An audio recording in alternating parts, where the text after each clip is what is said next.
In March 1991, Rodney King, who was slightly drunk at the time, I say slightly because his blood alcohol was found to be below the legal limit, but Rodney was on parole. Fearing that he would be sent back to prison, he decided to make a run for it. He led police officers from the Highway Patrol and the LAPD on an 8-mile or 13-kilometer high-speed car chase. Together. It's a promise. But he was eventually cornered, and during his arrest, he was brutally beaten by officers from the LAPD, resulting in multiple broken bones, lacerations, and other injuries. The incident was recorded by a member of the public from a nearby balcony. The guy who made the recording actually called the police himself. He wanted to hand it in, but they weren't interested. Lucky for us, right? He eventually managed to contact a local news station, and the recording went viral, being broadcast multiple times a day on every channel across the country and around the world. Now, keep in mind, other than the 1982 movie Rambo, this was the first time that millions upon millions of people actually got to see police officers behaving that way. Remember that to make the plot of Rambo somewhat believable, it had to take place in a small, rural, country town, because no one at the time would have believed that something so audacious could take place in a major city, and definitely not in Los Angeles, California. Yet here they were, watching it as the whole family gathered in the living room. For the people sitting at home, seeing it on the evening news, it was alien, almost surreal. Not like today, where we've grown accustomed to violent clips. We're so desensitized that if a clip pops up on Twitter, it doesn't even evoke a reaction anymore. We just keep scrolling. Back in the early 90s, it rattled viewers to the core. The whole country was fixated on the TV screen. Like that saying goes, you could hear a pin drop. It was almost like the time they played that Bigfoot footage on Unsolved Mysteries, when everyone quietly stared at the screen, followed by massive arguments about whether it was real or fake. Except this time, the discussions were all in agreement about how disturbing the footage was. Emotions ran high as people demanded action, but when the officers were found not guilty, that anger boiled over and spilled out onto the streets.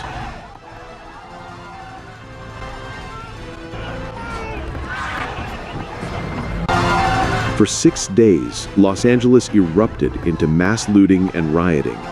By the time the smoke cleared, 63 people were dead, more than 2,000 injured, and over $1 billion in damage had been done.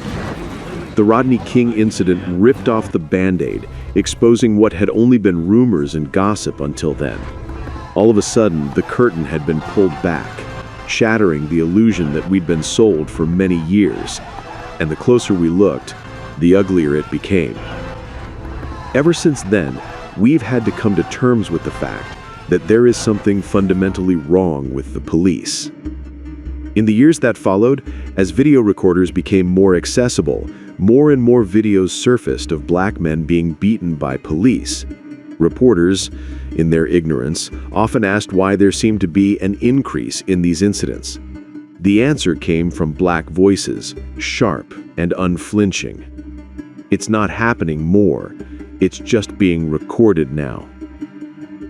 Having a core belief shattered so abruptly, many people tried to convince themselves that it was only a few bad apples. Surely the majority of the police are still on our side. I mean, it has to be. We've been telling our children that the police are the good guys, to always listen to a policeman. Could we have been wrong?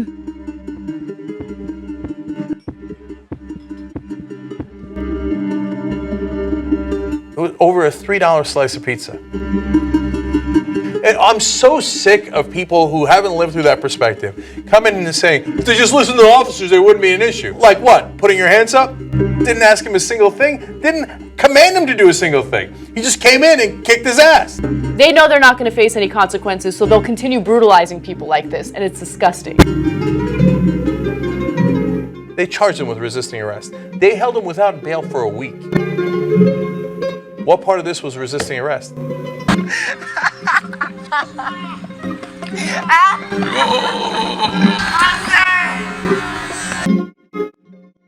Corrupt to the core.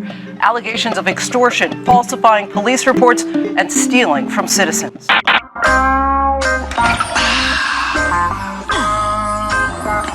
That's insane. There's something wrong with that cop. He's crazy. I had always thought that the police are there to make sure everything works out fine, everything works out safely. I was shocked. Lieutenant, do you agree that the main function of the police is to prevent law violations? No, it's not to prevent law violations. Not the main purpose. Would you also agree with me that you were trained at some point that if you see someone that is violating the law, you are to stop them and conduct an investigation? Well, you're given the tools to see that. I mean, it's officer's discretion usually. But if you see a violation being committed in front of you, would you take action or would you ignore it? If at all possible, I would take action. Bogus search warrants, filing false police reports, thousands of dollars in overtime while on vacation, and turning off body cameras at key moments. It was like a little suspicious, just a little suspicious. Every dead black person the police find has crack sprinkled on them. Who gets shot and sprinkles crack on themselves? Nobody. Bam! Oh!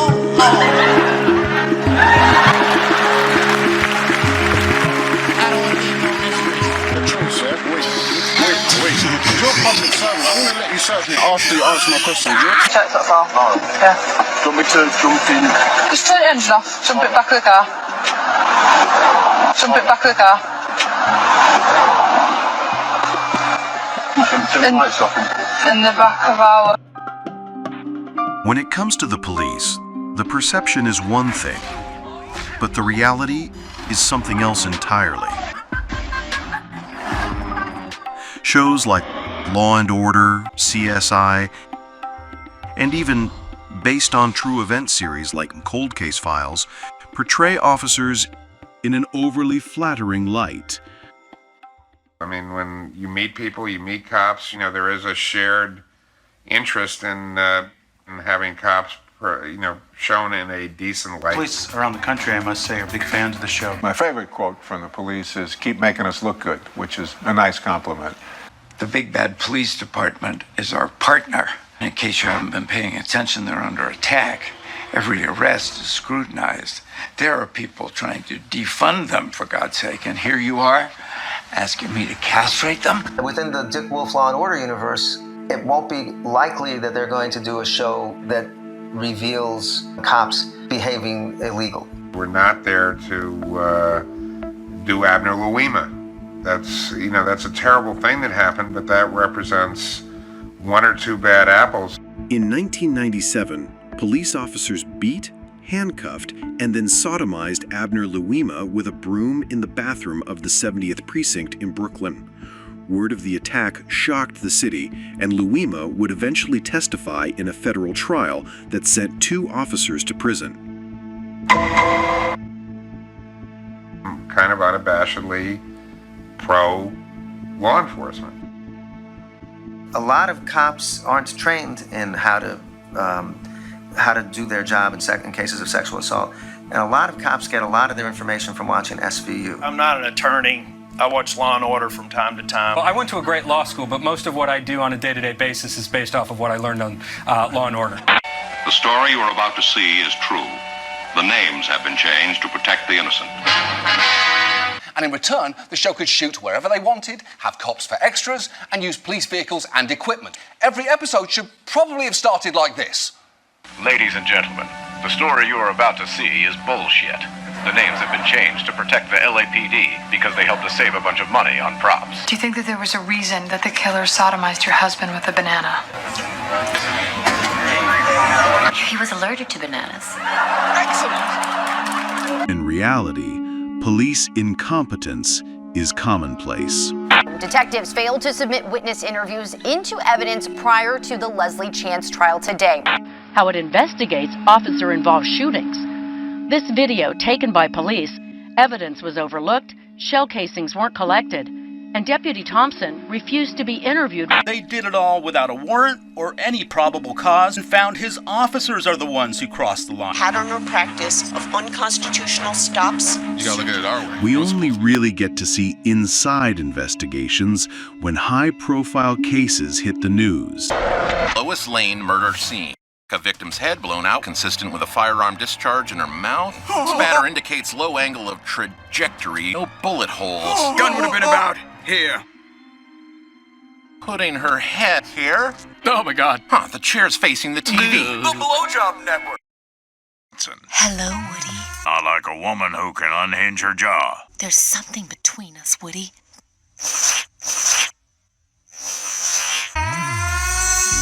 Come hop in the sack with me. The old lady across the hall heard someone yell, "Here comes a super load." She might have been giving Thor a hand job. Cheating bitch! She blew me in this chair just last night!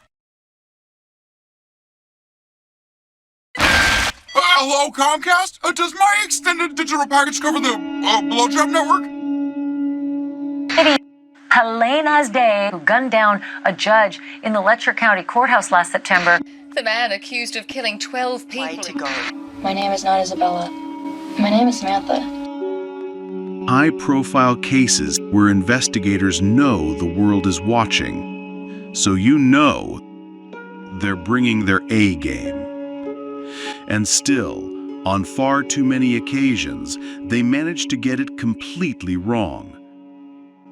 Sometimes obvious clues and evidence are overlooked. Crime scenes are contaminated.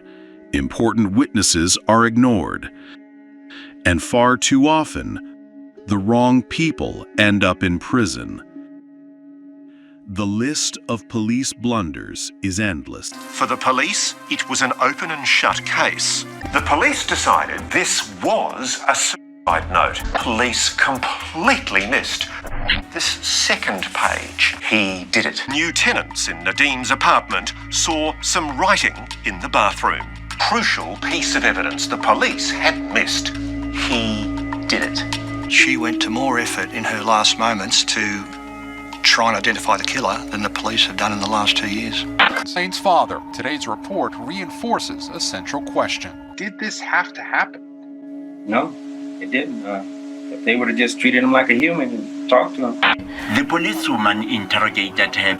She spoke as if it was her fault, like she wanted that to happen to her. Nearly 2 years ago, my fiancée, Justine Ruschek-Damond, was shot dead in her pajamas as she walked up to a police car, which she had summoned.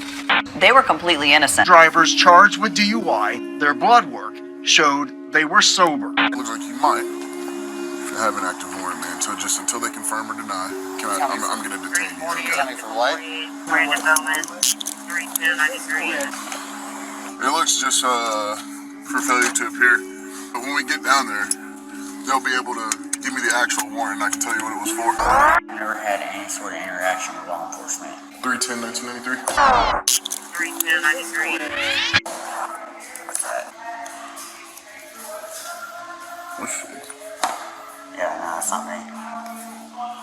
That's on them, not me. 3/10/93. Come on, we're gonna take it back. We're gonna take it back. I'm gonna take you out of those cuffs. I said, "Who are you?" He's like, "You know who we are." I've never been in trouble with the law. I had absolutely no clue what this could remotely be about. There's no one in there but the dog. Can I, fix him? And the three of us are now being strip searched in front of 20 other women.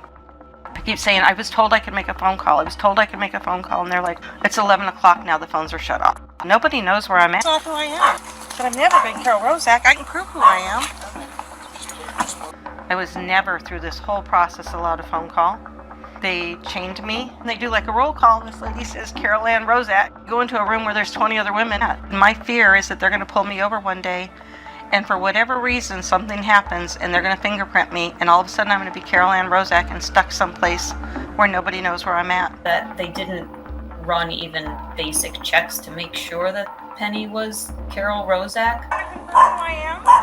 Put your hands behind your back. Stop looking back. Stop looking back. If you turn around again, you're going to get taken. They've not apologized. They haven't given her any answers. The closest they came was to say this was an unfortunate inconvenience. Strip searched in front of 20 other women. I don't trust any government official or anybody anymore.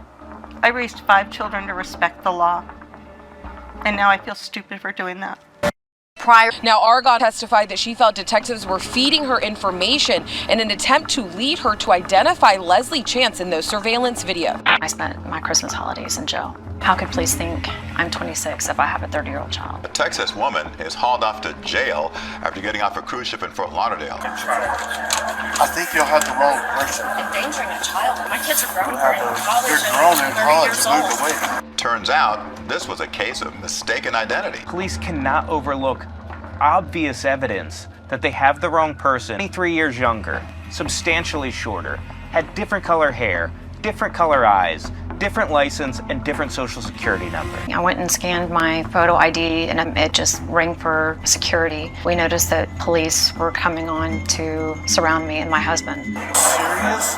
If we verify, Yeah, could you do that? it has to be verified still anyway. Still not verified, but I mean, So- we're already at this point. It's for endangering a child. My kids are grown. They're grown in college and moved away. Pocket, your front pocket, no little, anything small. Put palms together. Like you're praying. I knew that this was impossible to have a warrant for child endangerment. All I kept thinking about was I need to get home to my son because he was leaving on the 27th, and this was my last Christmas that I would have all my kids together. He told Jennifer that the birthday and the name on the warrant matched hers, but that wasn't true. The suspect's full name was Jennifer Del Carmen Heath, not Jennifer Heath Box. What's your middle name? It's Heath, H-E-A-T-H. With the same birthday? With the same AKA box? No, that's me. Okay, well that's what we have on the warrant right now. I'm just saying, I'm just... Peraza hid all. Different license and different social security numbers. Despite that, Peraza still brought the wrong Jennifer to the police station. I don't think that he was even really hearing me because in his mind he had his agenda of why he's arresting me. Confused with all this. And I don't have a 16-year-old. I'm sure you hear this a lot. Never have. How could police think I'm 26 if I have a 30-year-old child? I stopped on Christmas Day with my kids, my brother away from his family on Christmas because they spent their time trying to get me out of jail. I didn't get to see my son off to the airport for him to be stationed over to Japan for the U.S. Marines.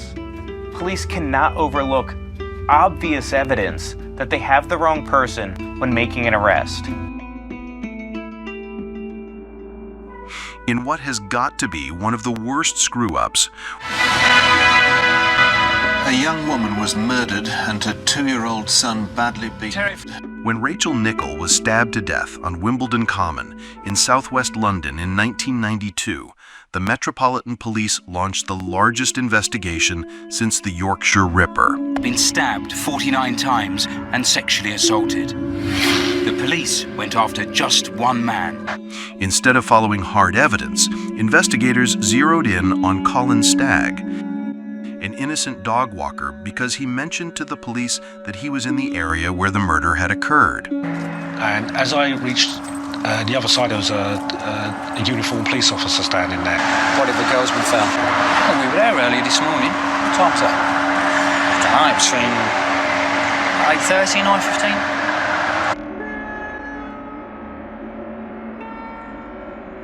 They targeted him simply because he was described as odd. I am a solitary person, and I've been a solitary person all my life, even though I come from a big family. I'm one of these people who are quite comfortable being on their own. When they searched his apartment, they found books on Wicca, pagan beliefs, and modern-day spiritualism. Practical Celtic magic, witchcraft today, Encyclopedia of the Occult. There's a couple of books on the occult, which is basically all New Age stuff, nothing sinister. My spare bedroom was an empty room. Blimey. What's all this then? That was actually done by my younger brother. He was into the heavy metal side of music. The police then decided that this was proof of satanic practices and arrested him. They also let the media know that they have a suspect and that satanic writings have been found in his home. He says his life was ruined after he was imprisoned for 13 months. He was released due to a lack of evidence. He had stones thrown at him, screamed at. Accused of me being a sex offender and being a pervert and a weirdo. They believe it because it's in the newspapers. We had no point of reference other than our police contacts briefing off the record in the pub. The way we... Everybody seemed to jump on the bandwagon. A lot of people were making statements against me. And these are the people that I grew up with, and even people I've never even met, made women scared, and it was all lies. But police were so determined to get him that they planted an attractive undercover female officer who sent him flirtatious letters, flattering him, and trying to coerce him into confessing. If I close my eyes, I could almost feel you, sat astride me and feel your weight pressing me into the grass. I want to be part of you. I want to dominate you. Take your body as my plaything. It kept adding, is this the kind of thing you want? She kept replying, saying she wanted me to be more extreme and everything. But after months, they got nothing. Lizzie gave Colin Stagg her phone number. She pressed him on Rachel's murder. You know, it wouldn't matter to me if you had murdered her. I wish you had. But you know I'm innocent, don't you? I'm not really into violence. I hope you're not going to be too shocked by what I've got to tell you. I keep fantasizing that perhaps you're the man that did it. Well, I'm sorry, but I didn't. Despite having no real evidence, the case went to trial. Oi, come out, you murdering bastard! Police, open up. Indeed, to the contrary, he repeatedly denied it. But the judge threw it out, condemning the police for gross deceptive conduct. The man accused of killing Rachel Nickel has been freed after the case against him was savaged by an Old Bailey judge.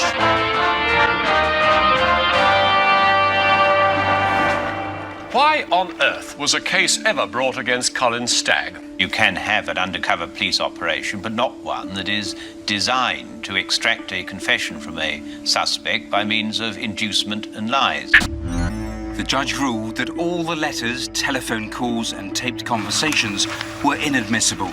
After 13 months in prison, Colin Stagg was declared not guilty. I could see a huge crowd of people, and I just couldn't believe all that was for me. My life has been ruined by a mixture of half-baked psychological theories by the strange sexual requests of an undercover police officer. The judge recognised that there was never any evidence against me, no forensic evidence, no confession evidence, nothing at all. People were just shouting at me, so murderer, you're guilty and all that. It wasn't until decades later that DNA identified the real killer to be Robert Napper. Using new techniques, they succeeded in identifying human DNA that belonged to the killer. Napper was originally ruled out of the Nickel investigation, £706,000 in compensation. What they did to him was absolutely awful, and I feel it. But now it's over, and praise the Lord that he can face the rest of his life and be settled. What I wanted more than money was for people in the streets to realise they got it wrong about me. I'm now slowly realising that I have a future after all, and that's a great feeling. This morning at the Old Bailey, Robert Napper pleaded guilty to the manslaughter of Rachel Nickel. He was wrongly accused, and I today apologise to him for the mistakes that were made in the early 1990s. I also recognise the huge and lasting impact that this has had on his life. Today, I've sent him a full written apology.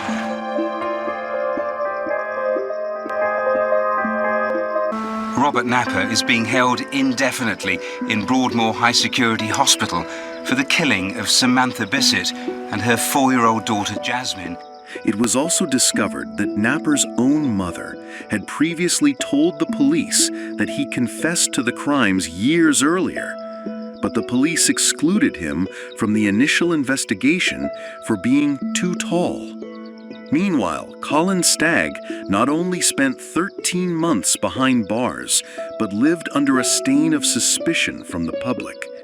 He was threatened, harassed, and attacked in public, the very real collateral damage of police tunnel vision and media sensationalism.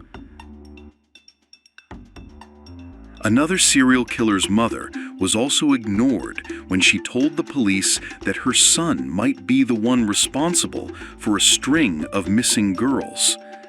The serial killer, Marc Dutroux, I was his wife. He told me that. He made up so many things. Marc Dutroux is a monster. He kidnapped children, raped and tortured them. Some were left to starve to death, others buried alive. Dutroux's case is one of the most infuriating cases you'll ever hear. When a lazy Belgian policeman was sent to search the house. And also the most heartbreaking. Snatched off the street in broad daylight. The dominant view within the Belgian police was to simply wait for 48 hours, that they had simply run away. Studies show that 91% of abducted children are murdered within 24 hours. In Belgium, usually during the first hours, the police told the parents, please come back to see us in a few hours or days. Dutroux held young girls captive in a secret room in his basement. When he was arrested for stealing a car, he had to serve 5 months in jail. Two detectives searched the basement. The officer in charge used this to search his house. Also present was a locksmith accompanying the police. Children's voices are heard. Did you hear that? No. Derrière, écoutez, c'est clair. Silence.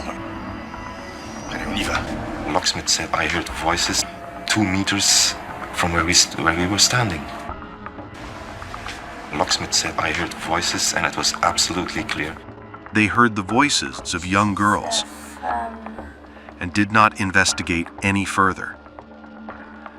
The voices are Melissa Rousseau and Julie Lejeune.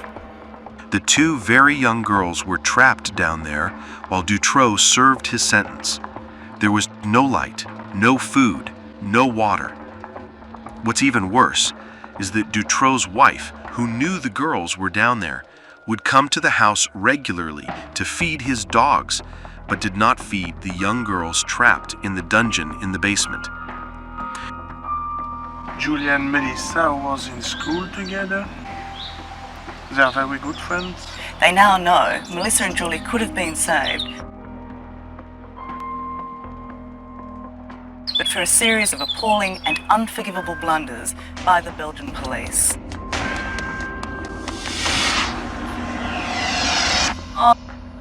Left alone in the dark, slowly starved to death.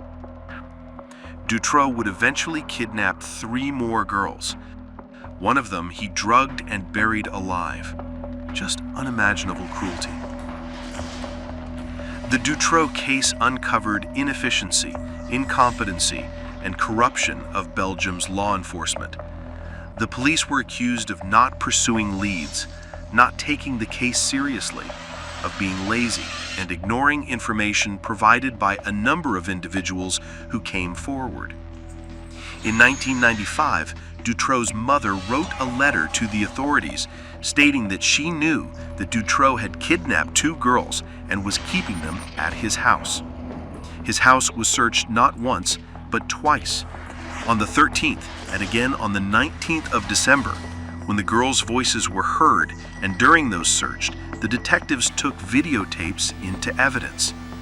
If they watched the tapes, they would have seen the dungeon.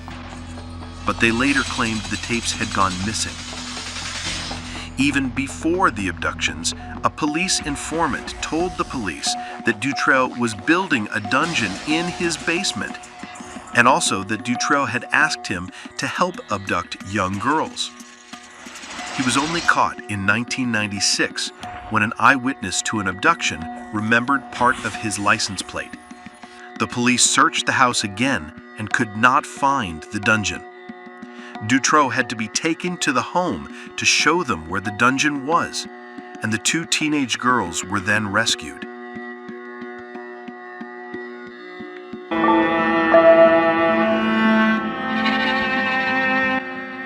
The 2 girls see daylight for the first time since their abduction.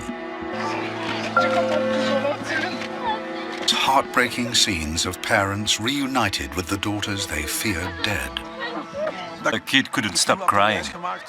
Dutroux had deceived her into believing that her family didn't care about her anymore. It really gave you the chills.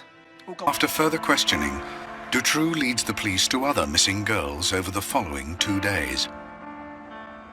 The proceeds of crime allowed Dutroux to acquire 7 houses: Julie Lejeune and Melissa Rousseau, 2 8-year-old girls who disappeared together in June 1995, buried in the back garden of one of his houses.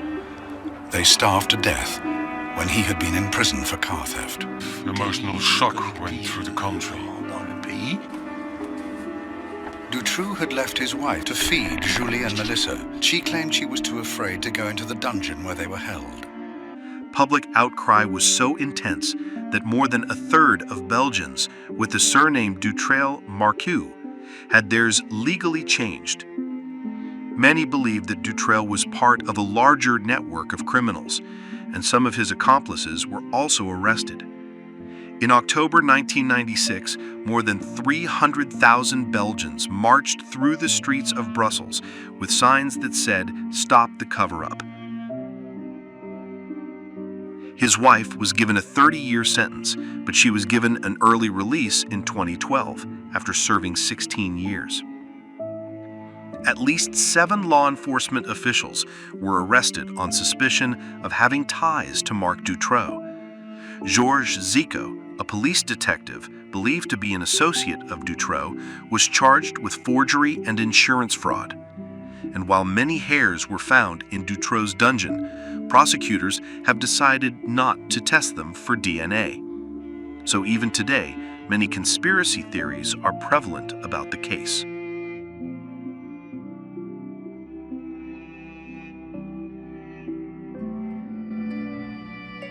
The detectives who heard the voices of the girls in the basement. Why was that sentence so hard to say? The detectives who heard the girls' voices and didn't search any further just about says it all. The locksmith showed more enthusiasm than the detectives, who just couldn't be bothered. The Dutroux case exposed what was not common knowledge at the time. Firstly, ignoring people who were brave enough to come forward and report a crime, including the mothers of serial killers. We now know that it happens all the time. Families are often the first to know when something is horribly wrong, and too often they're ignored. Like in the case of Shannon Sanderson. In 1996, she won the jackpot at a local casino, but unfortunately it made her a target. She was followed from the casino by Gerald Lee Powers, who proceeded to abduct and rob her, ending her life in the process. His wife Sharon heard him confess almost immediately,